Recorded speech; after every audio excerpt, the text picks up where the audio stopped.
Boa tarde, pessoal, voltando aí num dia de sábado. Hoje são, deixa eu ver aqui, não deu pra ver a data, não me lembro a data. Mas o nosso sábado, acho que hoje são 20, se eu não estou enganado. Muita chuva, né? Voltando aí com o canal novamente, ficou um bom tempo abandonado. E agora eu vou começar a voltar toda semana com um vídeo diferente, né? Agora aqui no meu pós-enchente. A minha casa pegou água em 2024, né? A gente sofreu uma enchente muito grande aqui no município de São Leopoldo, onde eu moro. Cidades próximas aqui, como Novo Hamburgo, Campo Bom, Parobé, Taquara, Igrejinha, Três Coroas ali também, sem falar aqui Lajeado, e outras localidades próximas aqui, como muitos sabem já, a novela que virou o nosso estado. E agora, em pleno 2025, né, mês de junho, as chuvas voltaram, os alagamentos voltaram e nada foi feito, né? Nada foi... Em um ano passado as enchentes, né? Nada aconteceu, né? Alguns fizeram algumas coisas, alguns municípios por conta própria, sem a ajuda do nosso governo estadual, sem a ajuda do nosso governo federal, né? Então, incompetências à parte, ainda temos prefeitos que tiveram a mão na massa aí de tentar ajudar o povo com o pouco que tinha, né? O meu canal ele ficou um pouco abandonado também. Eu tinha muitas dicas, muitas ideias, muitos vídeos de reparo, né? E eu acabei indo estudar, fui estudar engenharia. Teve outras complicações no meio do caminho, fiquei doente também. E aí depois teve a enchente. E agora eu tô voltando de novo com o meu canal aqui, com dicas, com ideias. Como eu falei antes, a minha casa ela foi atingida, deu uns 3 metros de água, ficou apenas o telhadinho de fora. Tem casas que nem o telhado aparecia mais, e eu perdi todo o meu equipamento. Então, alguns eu consegui recuperar, outros foram comprados novos, né? Eu com um projetinho que eu fazendo para um amigo meu, um VU de LED aqui, um protótipo.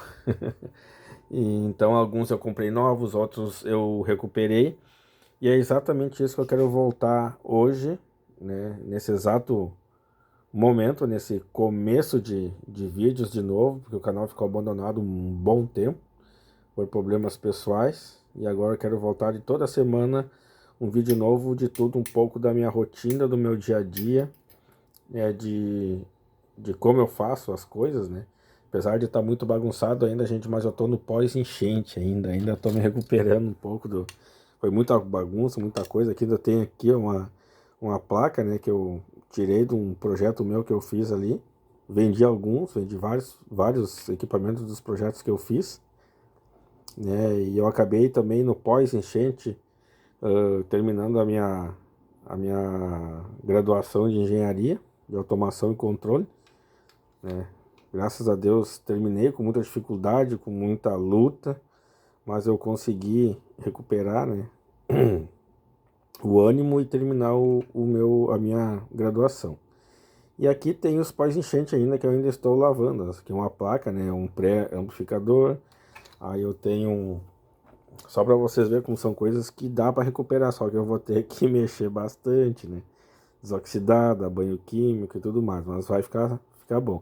Isso aqui foi uma placa que eu fiz de um TDA 7297, tá? Para um amplificadorzinho de mesa. Tem as outras placas, tem Bluetooth, tem tudo deles ali, né? Então fiz com uma plaquinha ilhada, ficou boa para mim usar em casa assim, bem legal. E desse protótipo aqui eu desenhei as placas, mandei confeccionar as placas fora, né? Com um amigo que faz o circuito impresso, né? Não dessa forma, diferente, mas isso aqui foi um protótipo que deu certo e eu vendi bastante dessas placas. Muita gente que me comprava pelo Mercado Livre, pela Shopee também e por outros sites que eu colocava, umas páginas minhas ali para vender os equipamentos que eu produzia, né? Então, Baseado nisso, hoje eu volto com os vídeos novamente.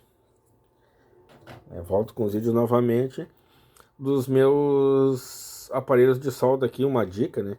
Que eu, analisando, pensando bem, eu não queria perder o equipamento. O equipamento ele ficou bom, ele ficou bem limpo, né? Os trafos eu tirei, higienizei eles, estão limpos, né? Muito álcool isopropílico, muita desoxidação, né? Lavei também com água ionizada, né? Que não causa oxidação e não termina com as peças. Essa aqui é uma placa do HK 936B da Icari. É uma estação de solda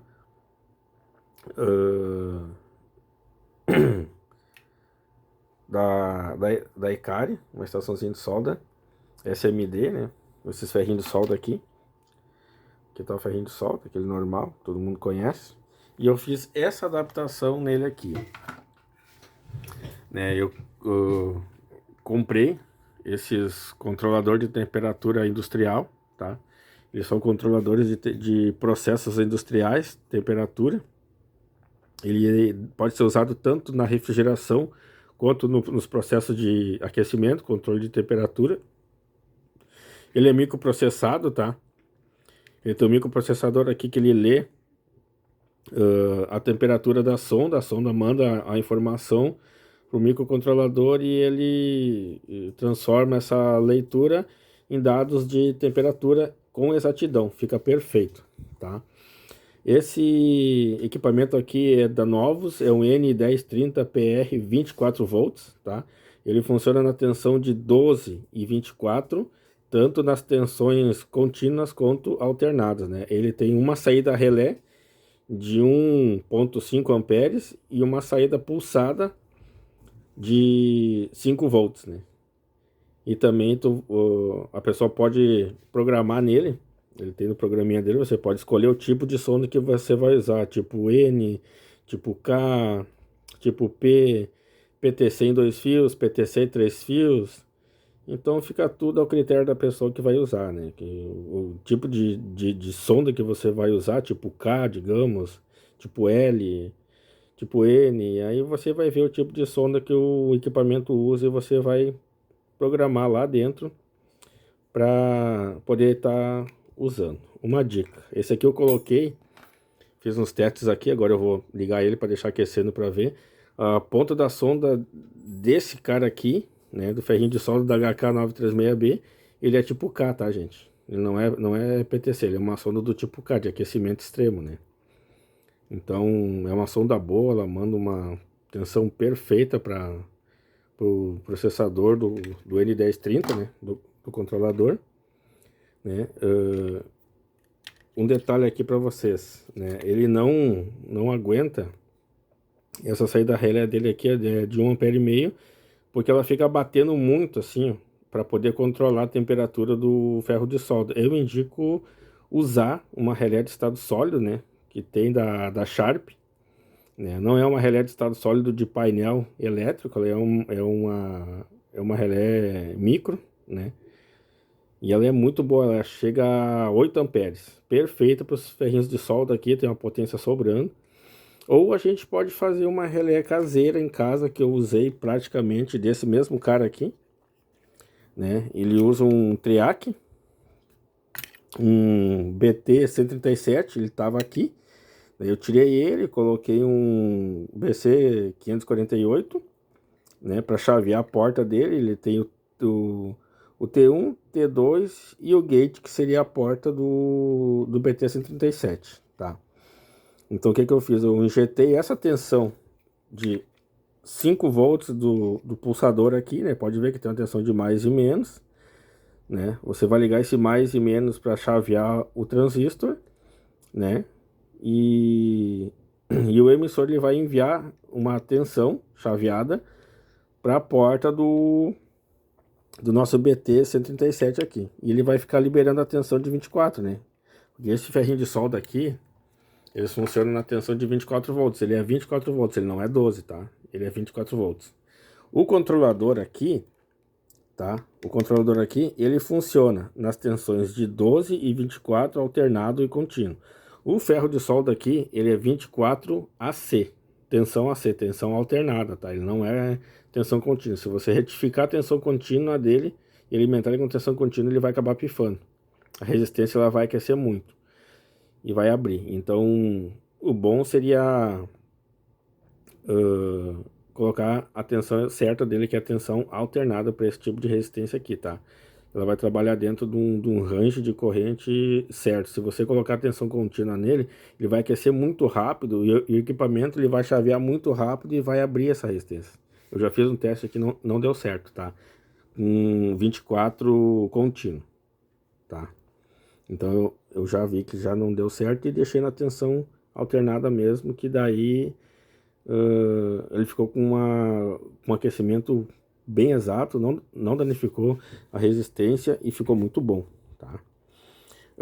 Detalhe, esse cara aqui, quando eu ligar ele, ele vai, agora já vou acabar de ligar ele, né? E ele vai subir a temperatura muito rápido. Ele vai subir muito rápido essa temperatura e vai passar desses 470, depois ele vem diminuindo, diminuindo até que ele fica certa a temperatura. Então eu vou baixar um pouquinho mais aqui. Vamos setar ele em 460. Vamos deixar 460, 10 graus a menos. Pode ver que o aquecimento dele é muito rápido. É muito rápido. E aqui está a saída out, que eu deixei ligado no pulsador de 5 volts dele, que vai chavear esse BT-137 que tem aqui. Tá? Olha, ele está chegando perto dos 330 e o pulsador daqui a pouco ele já vai começar a pulsar. Que esse controlador aqui você consegue colocar o PID dele, né? É proporcional, integral e o derivativo. Ele fica no PID para controlar uma temperatura mais exata. Pode ver que ele já começou a desligar, ó. Ó o Alt ali piscando, ó, em vermelho aqui, ó. Para ele não passar tanto da temperatura. Mesmo assim ele vai passar um pouco, né? O ambiente aqui tá frio, mas ele sempre passa um pouco, pode ver, ó. E vai indo, vai indo, vai indo e vai passar dos 460, depois ele vem caindo, até ele ajustar a temperatura certinho. 447, 460 que foi setado. Então ele vai, até ele conseguir ajustar a temperatura dele certinho. 462, ó, ele sempre passa um pouquinho. Às vezes ele pode ir até 470, depende do dia, né? Como aqui tá muito frio hoje, ó, ele passou 470, então ele só vem diminuindo e vai subindo, diminuindo, subindo, até ele acertar a temperatura. No momento que o ferro tiver aqui, ó, pode ver, ele subiu, bem como eu falei, ele pode ir 470, sempre ele vai passar da temperatura setada, mas ele vai ficar oscilando até acertar a temperatura, porque o ambiente aqui tá frio, né? Então, assim como ele ganha temperatura rápido, ele perde temperatura rápido também. O que também acontece no sistema analógico dele, que era original, a placa original que estava aqui, acontece isso, detalhe. O pessoal pode dizer, ah, não acontece, acontece sim. Porém, você não vê porque o sistema aqui não tem uma placa digital para você monitorar a temperatura. E esse sistema aqui não, esse sistema aqui ele é perfeito. Você pode controlar o PD, eu posso ajustar a esterese de temperatura que ele está passando para mais, para colocar para menos. Eu montei agora isso aqui, não terminei de fazer os ajustes necessários dele, né? Tem vários parâmetros dentro que você pode setar a temperatura, que ele tem temperatura em rampa, ele aquece um pouco, desliga, aquece mais um pouco, desliga, então ele vai subindo a temperatura em rampa e patamar também, né? Tem essa função dentro dele. E ficou muito bom mesmo. É perfeito, pode ver que ele já não está passando tanta temperatura, ele está diminuindo e vai subindo, ó. Mas que vai 3, 4, 5 graus, desce de novo, então ele vai tipo uma gangorra, né? Ele vai até ajustar a temperatura, quando ele ajustar a temperatura ele crava. Aí ele vai a 462, 463, 460, 59, 58 e não passa disso, né? Então ele vai um tempo assim até poder ajustar. E detalhe, você tem que ajustar também os parâmetros aqui dentro, né? E programando para mais, para menos, mudar o PID, muda o proporcional, a banda proporcional, muda a banda de integral, muda a derivativa dele também, e assim você vai, né, até ajustar a temperatura certinha. Eu, como foi a primeira vez que liguei, até que eu regulei mais ou menos ele, não tá variando tanto, ó. E quando ele chega perto de acertar a mesma temperatura, ele já vai diminuindo a esterese, para mais ou para menos, né? No caso que eu regulei 3 dígitos para menos e 3 dígitos para mais. Então ele já está quase dentro do que eu ajustei. E olha só, ele aquece certinho, ó. Derrete a solda certinho na temperatura setada ali, ó. E pode colocar um medidor de temperatura no próprio multímetro ali, se ele for bem aferido, ele vai dar exatamente isso, porque esses aparelhos ele já vem calibrado de fábrica, tá? Esses controlador de temperatura da Novos, controlador de processo, né? O N1030, ele já vem calibrado de fábrica, ele vem com certificado, tudo certinho, perfeito. Esse aqui caiu como uma luva, né? E detalhe também, ele é slim, ó. Ele tem um detalhe mais fininho, porque os outros controladores, outros modelos, eles são compridos para trás, eles já não caberiam aqui dentro da caixa. E aqui eu fiz o corte com a retífica, né? Cortei o quadradinho certinho dele. No outro ferro da Aqua que eu tô fazendo a adaptação, que também pegou água aqui. Aqui tá o camarada. Da mesma forma que esse aqui também aconteceu uma coisa muito inusitada. Quando ele pegou água, e isso eu não sabia, que entrava água para dentro desses camaradas aqui, né? Achei que não fosse entrar água.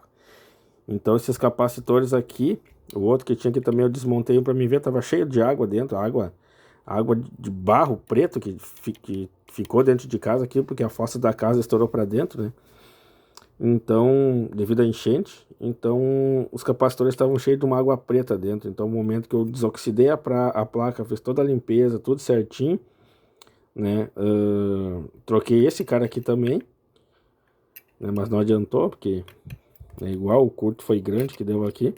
Quando eu liguei ele no primeiro instante, começou a fumacear o resistor, e esse cara aqui pifou, em decorrência dos capacitores estarem cheios d'água, né? Fechou um curto na placa através dos capacitores, né? E aí fudeu toda a placa, perdão da palavra aí. E aqui nós temos um LM350. Esse aqui também é SMD, mas é um LM350, eles usam, né? Pra... Desculpa. A gripe tá forte. Para variar a temperatura desse sistema aqui, né? Ele é o coração do sistema CLM350. Ele não é microprocessado. Esse sistema aqui não é microprocessado. Aqui está os 24 vídeos da fonte que eu falei para vocês, que ele trabalha com a tensão alternada, né? A resistência dos ferros de solda da Icaro, HK e outras marcas que possuem o mesmo gabinete aqui, são todas tensões alternadas, né? Aqui está o ferrinho de solda da Aqua. Para falar a verdade, eu usei, eu acho que 2 vezes ele. Aqui do da Aqua, 907, né? E ficou ali no caso, né? E eu comprei mais 2 aqui também. Esse aqui, da Longway, é uma marca que chegou no mercado aí, muito boa. Dessas estaçãozinhas de solda aqui, muito boa. Ele tem várias regulagens também, que a mesma regulagem que esse cara tem, eu não vou dizer a mesma, mas 50% da regulagem que esse cara tem, essas máquinas aqui também tem. Tanto a máquina de sopro quanto a de ferro de solda, né? Tem as mesmas regulagens. Você consegue entrar aqui no modo de configuração, aí você vai passando as pastas, retorne, e aqui você grava as temperaturas pré-setadas que você quer. Você não precisa ir ali e ficar apertando o botão para subir a temperatura e descer.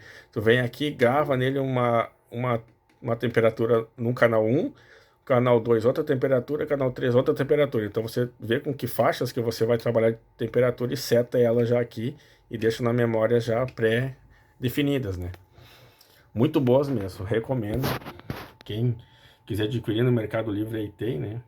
A Longway tem 60 watts e 880 watts, que seria essa aqui, o LW880. A resistência delas, desse sopradorzinho aqui, é muito boa. Detalhe, o fluxo de ar dele não é muito bom porque ele é com ventilador, né? Porque é bem diferente o fluxo de ar dessa HK 850, a máquina de sopro aqui, né? Essa aqui tem um pulmão dentro, ela não tem ventilador, ela tem um pulmão dentro, um compressor dentro, que ela fica mandando ar, e aqui você aumenta a velocidade do compressor, né? No controle de ar aqui, você vai aumentar a velocidade do compressor, e ele sopra muito, muito mesmo. O fluxo de ar disso aqui é bem forçado. E o controle de temperatura, né, de aquecimento, é o mesmo desse cara aqui, ó.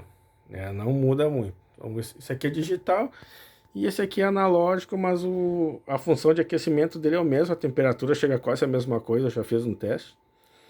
Mas são aparelhos muito bons, né? Então agora recuperando essa estaçãozinha de solda aqui, ficou bala. Isso aqui ficou bala, ó, pra ver, ó. Que agora ele chegou na temperatura dele ali, ele já parou, né? Você tem que regular melhor a esterese dele. Pode ver, ele passa um dígito. Às vezes nem isso, então ele crava a temperatura, ó. Ele cravou a temperatura. Ele passa um dígito para mais, um dígito para menos. Mas ele cravou a temperatura em 460. Se aumentar para 500, ele vai até 500 graus, né? É o máximo que vai 500 graus. Então, é o máximo que vai. Então, ele não vai oscilar tanto, porque ele vai chegar no limite dele, né? Ele nem chega a dar 500, ele dá 490 mais ou menos ali. E ali ele fica, né? 490, às vezes vai a 500, vai a 485, então ele fica oscilando nessa máxima dele, né? Mas é muito bom, olha, cravou a temperatura, e eu vou fazer essa mesma adaptação neste cara aqui, né? Que esse aqui também entrou água nos capacitor deles, né? Fiz a limpeza, tudo, mas mesmo assim não rolou. Aconteceu a mesma coisa que aconteceu nesse aqui, né? Pode ver que a placa dele é uma placa bem construída, né? Bem construída, porém a água detonou com a placa. A acidez da água foi tanta assim que ela comeu muitos terminais que tinha aqui, por exemplo, o terminal de ligação aqui, né, onde entrava os 24, que seria o mesmo terminal esse aqui, comeu tudo dentro, estragou tudo, não prestou mais. Alguns componentes aqui também, os terminais oxidaram tanto que rachou, né? Então não deu mais para aproveitar, né? Então, infelizmente, eu decidi, em vez de consertar, que seria trocar alguns componentes, eu queria fazer uma coisa mais elaborada, mais exata, mais parruda, assim, que eu pudesse aproveitar por mais um tempo. E eu cheguei nessa solução aqui, né? Pegar esse controlador industrial, né? Da Novos, o N1030 de 24 volts, né? O de 220 eu não aconselho colocar. Eu aconselho colocar o de 24. Por que o 220 eu não aconselho colocar? Porque todo o sistema aqui ele já é contra descarga, né? Estática. Então, se você colocar 24 no aparelho, ele vai estar dentro da segurança de descarga estática, né? Porque esse aparelho aqui também ele é projetado contra descarga estática. Da mesma forma, esse aqui também é projetado contra descarga estática. E se você colocar 220, ele vai ficar arriscando liberar essa descarga estática para o aparelho que você estiver consertando. Então agradeço aí, pessoal, fica a dica, até o próximo vídeo aí.